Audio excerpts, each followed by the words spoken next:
Hey, welcome back, guys. Come on in, have a seat. There's been a lot of talk lately of the John F. Kennedy publicized, televised murder. That the government did it, that the mob did it, that the CIA did it, that it was a rogue shooter by the name of Lee Harvey Oswald. Yada, yada, yada, yada, yada, yada. The conspiracies fly around so fast you can't even hardly keep up with them. Excuse me. I'm about to read an article here entitled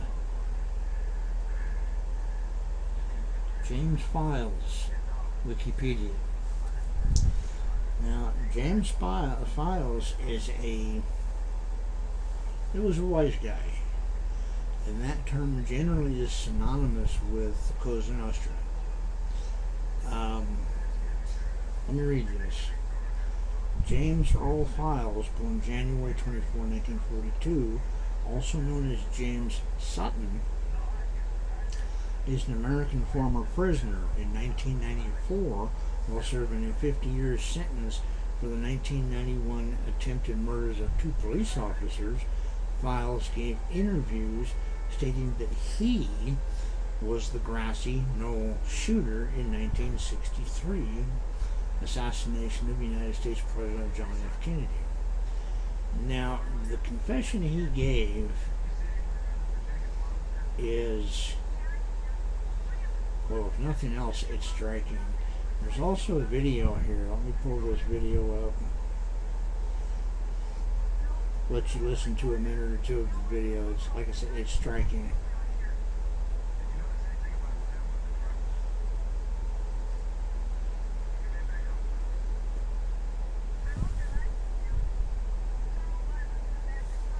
I'm going to turn my light off here so you guys can see this better.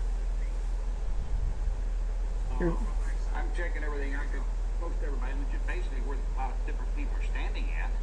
And I want to make sure that there's, like I say, I don't have any cops right next to me because, if something happens and I have to shoot, I don't want to have to shoot anybody else unless it becomes a necessity.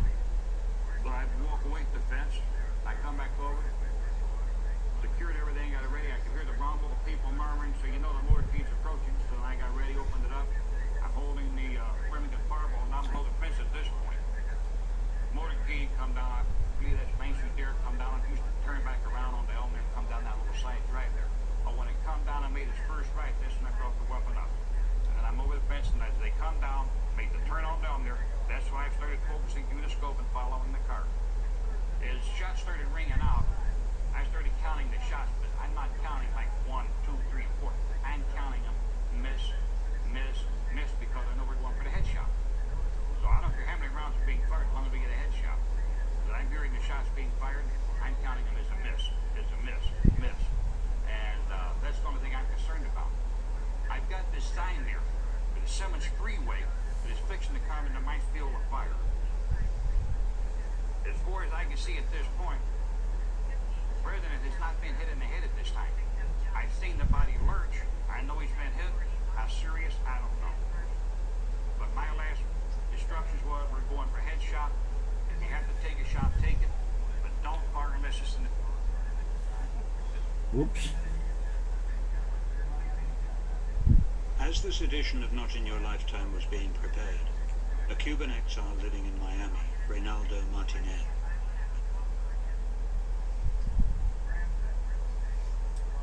I kind of goofed. Give me a minute. I'm checking everything I could post everybody, which is basically where a lot of different people are standing at. And I want to make sure that there's, like I say, I don't have any cops right next to me because, if something happens and I have to shoot, I don't want to have to shoot anybody else unless it becomes a necessity. But I'd walk away from the fence, I come back over, secured everything, got it ready. I could hear the rumble, the people murmuring, so the motorcade's approaching. So when I got ready, opened it up. I'm holding the Remington fireball down below the fence at this point. Motorcade come down, I believe that's Main Street there, come down and used to turn back around on the Elmer and come down that little side drive there. But when it come down and made its first right, that's when I brought the weapon up. And then I'm over the fence, and as they come down, made the turn on down there, That's why I started focusing through the scope and following the car. As shots started ringing out, I started counting the shots, but I'm not counting like 1, 2, 3, and 4. I'm counting them miss, miss, miss, because I know we're going for the headshot. So I don't care. Okay. There you go. That's only part of that interview. That goes on for quite a while. Here's the thing. I'm 63 years old in less than 2 months. For some particular reason, I don't know why, I am absolutely enthralled with the Kennedy assassination. One of the reasons I figured out in the last few years is that that incident was an open, intentionally covered United States coup d'etat. It was deliberate to take over the United States of America. That happened again back in 2020.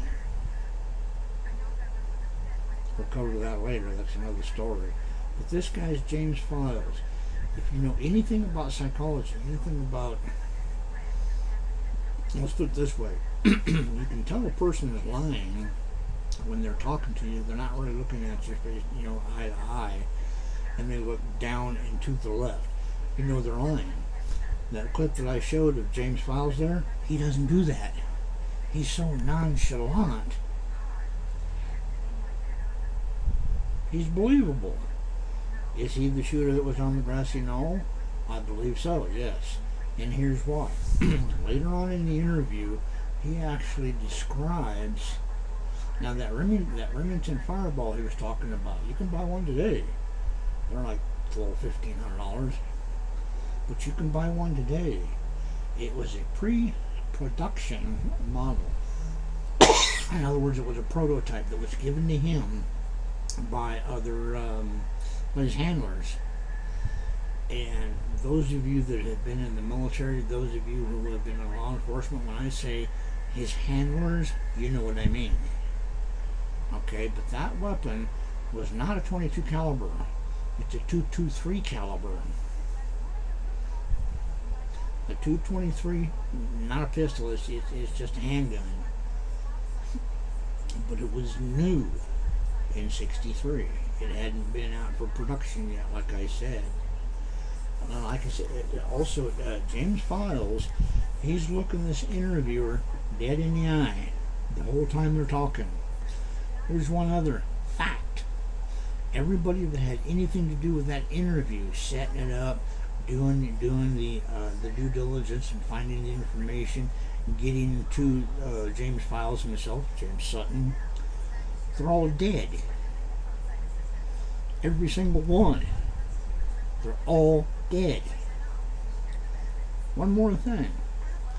He gave a description of taking the empty cartridge out, biting down on it, and setting it on the fence, on the stabilizer of the fence, which is a piece of crosswood. This here, and he set it down.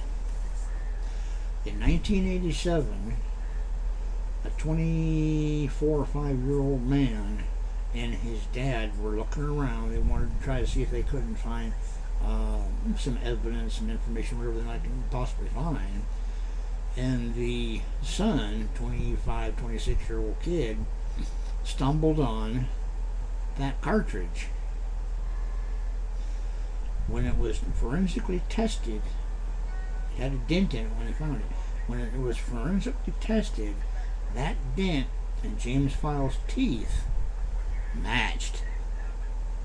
Oh? Look it up for yourself. Don't look it up on Google. You won't find it. Don't look it up on anything but the dark web. I use Tor myself. But you can find it. It is a very exceptionally interesting interview. God bless, folks. Give me your opinions down below. Like, subscribe, share.